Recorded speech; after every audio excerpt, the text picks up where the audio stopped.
Hey, what's going on, you guys? So when you take a look at the answer choices for this question, you know that you're being tested on verbs. But more specifically, I want to bring your attention to answer choices A and answer choices D. Now, when you see answer choices written like this, where you see ing forms of the verb, right? These are called present participle forms, like claiming or having claimed, right? Or when you see the to plus the verb form, this is called the infinitive verb form. When you see answer choices like this is what I want you to think. I want you to think, okay, the SAT is not testing me on verbs for this question. Instead, the SAT is actually testing me on sentence structure. Now, why is that? Well, we know that sentence structure basically tells us that every single sentence that we encounter on the SAT must be grammatically correct. In other words, it must be written in a proper way, right? We know that every single sentence that's grammatical must have at least one independent clause in it. And we know that an independent clause must have three things. An independent clause must have a subject, a verb, and a complete thought. Well, when the independent clause misses one of those three things, that's a grammatical error. More specifically, it's a sentence structure error. More specifically than that, it's called a sentence fragment. Now, this is where you can see how verbs and sentence structure kind of connect or relate as concepts. Because if the sentence that's written that you're reading does not have an independent clause in it, and the reason why it doesn't have an independent clause in it is because it doesn't have a verb in it, right, you have an error. So your job is to choose the answer that fixes the sentence structure, right, by adding an answer that actually functions where the answer or the verb actually acts like a verb and it doesn't just look like a verb. So what do I mean by all of this, right? Well, take a look at this example sentence here. I know it's very simplistic and straightforward, but simple is good. You guys need simple because simple examples will really drive the point and the knowledge home. Like you'll be able to understand this stuff with so much better. With clearer understanding, you'll be able to apply your knowledge a lot more effectively on the test. Okay, so when you take a look at this statement, we should all know this is not a complete sentence. In fact, when you read it, doesn't it sound like something is missing? Doesn't it sound like something is off? Right? So students studying in the library. Your brain goes, wait, what about students studying in the library? Right? So this is where you should know that, okay, ing words by themselves do not act like verbs. So ing words by themselves, right, look like verbs, but they don't act like verbs. Instead, what do they act like? They act more like adjectives. So these create what are called adjective phrases. So studying in the library is an adjective phrase. Now, what do we know about adjectives? Adjectives are just words that describe nouns, right? So studying in the library, the adjective phrase just describes which students we're talking about, right? So which students are we talking about? Are we talking about the students playing outside? Nope. Are we talking about the students eating pizza? Nope, not those guys either. We're talking about the students studying in the library, right? So ing words function more like adjectives, right? Where they can actually now specify, right, which noun you're referring to, right? So in this case, it's referring to, right, certain types of students. Now, ing words could also function like subjects of a sentence. So if I say studying is my favorite hobby, it's kind of weird, right? But ing, right? Studying, what is my favorite hobby? Well, studying is, right? So studying would be your subject and is would be your verb, right? So ing words by themselves, right, can also act like subjects. But what I didn't say was ing words by themselves act like verbs because they don't.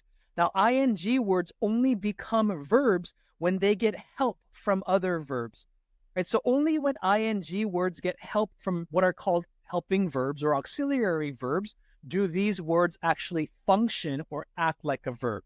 So for example, if I said students are studying in the library, now we have a complete sentence.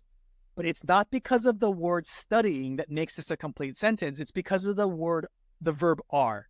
So are is actually going to be your main verb in the sentence. That's how I want you guys to see it, right? If I also had if I said something like students had been had been studying in the library.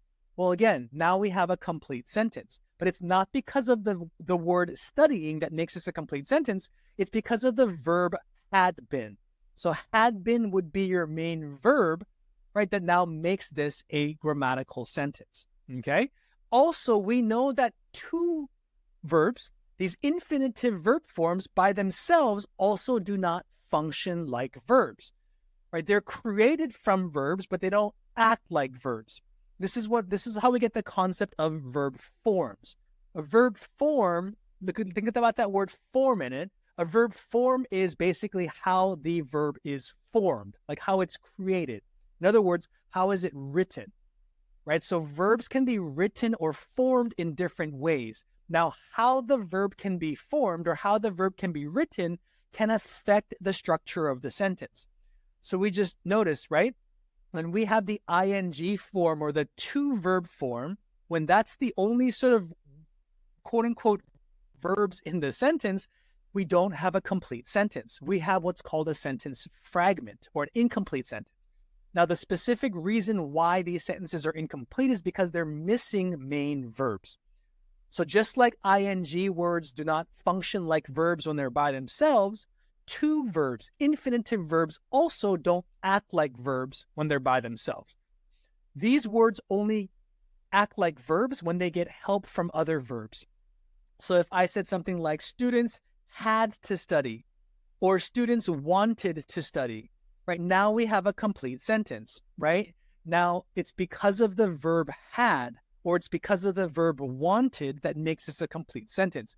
It's not because of the words to study. That's how I want you guys to see this, okay? So this is where now, right, well, how do we fix this? Well, we actually have to choose an answer choice where the verb actually now acts like a verb.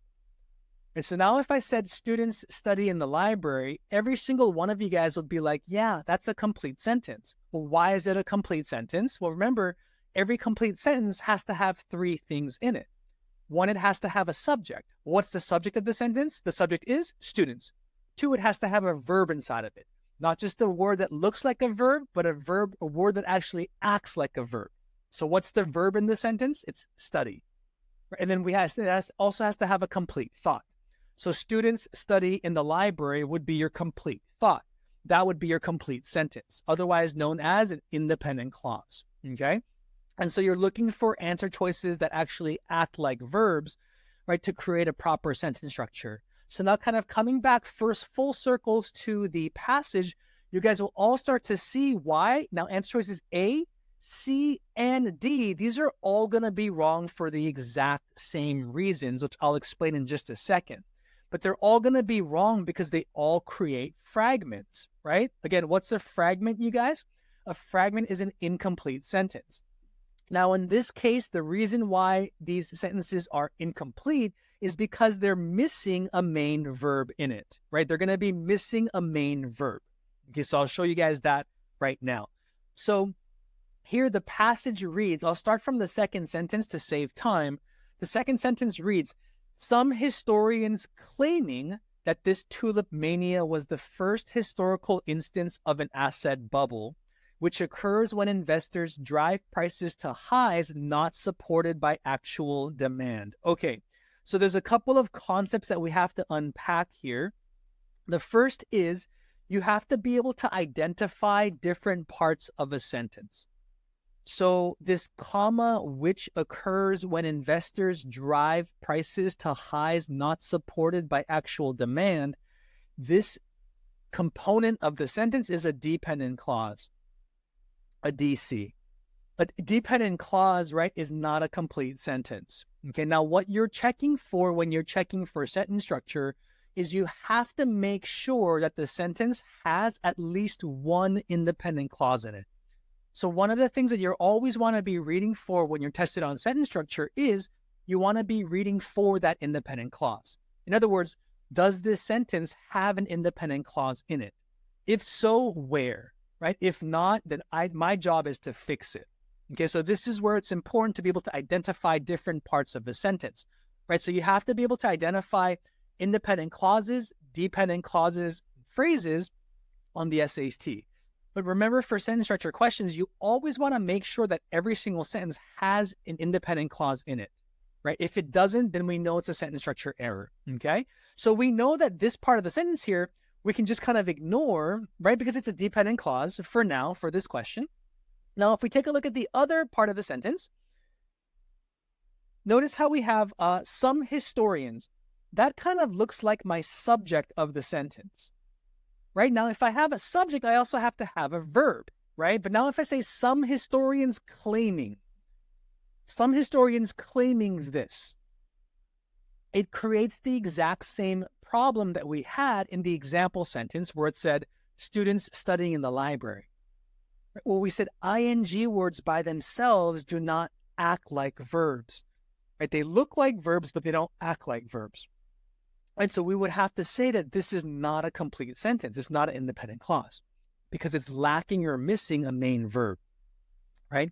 Now, it's the exact same thing when we say having claimed, because again, it's an ing, right? In order for these ing words, right, to be considered verbs, they need help, right, from another verb that comes before it. So if I said Jack was having a party, now that becomes a complete sentence because was is your verb, right? That makes that a complete sentence, right? But if I just say Jack having a party, that's not a complete sentence because ing words by themselves don't act like verbs. Okay, so this runs into the exact same problem that we see with answer choice A, where it's missing a main verb. Therefore, we don't have an independent clause, right? We have a sentence structure error called a sentence fragment. The same thing is true for answer choice C, to claim. Some historians to claim this. Now, when you guys just read that in a simplified form, right, does something sound off to you? I hope it does, right? Because if you say some historians to claim this, you should be kind of recognizing that, man, something sounds really, really off, right? And the thing that sounds really, really off is that it's missing a main verb, right? Because again, two verbs do not, when they're by themselves, they don't actually function like verbs. They function more like, they function more like adjectives, right? Or they function more like a subject, I should say, right? Not really even an adjective, but they're really just words, like they're phrases that you would normally attach to other verbs. So if I said some historians wanted to claim this, you guys all recognize that to be a complete sentence, right? Because now it has a verb wanted in it, okay? So answer choices A, C, and D are all going to be wrong for the exact same reason. They're missing a main verb. Now notice how answer choice B kind of fixes this, right? Because now claim, if I say they claim, some historians claim this is the case, right? We have a complete sentence. We can all hear that. Some historians would be my subject. Now the word claimed does actually function like a verb, right? It functions like a present tense verb, right? They claim this, right? It would be like me saying students study in the library, or kind of just presenting a fact, right? About, in this case, right? A fact about historians. So this is why B here would be your correct answer for this question. So make sure you guys, right, that you know or learn this rule for the SAT, because the digital SAT will, I guarantee you, will test you on this concept at least once. Hopefully this video helped you guys out. If it did, please like it, subscribe to the channel, share this with somebody who you know needs this kind of stuff, needs this top 1% type of SAT education, because I'm really trying to help as many people around the world as I possibly can, because I know how important your SAT is for your future careers, your future journeys, right? Getting into universities and then studying the major that you want to study and then getting an awesome job and becoming rich and super wealthy and changing the world. So this is just one step towards your journey, but I'm really committed to helping you guys out. Guys, make sure that you please write in the comment section below one thing new that you learned or one thing that was helpful for you, right? Also, tell me one thing that you want to learn, and I'll go ahead and create videos around that. Until next time, you guys, this is Jin Teacher signing off, making sure that you guys always stay curious, never stop learning. You guys got this. Take care.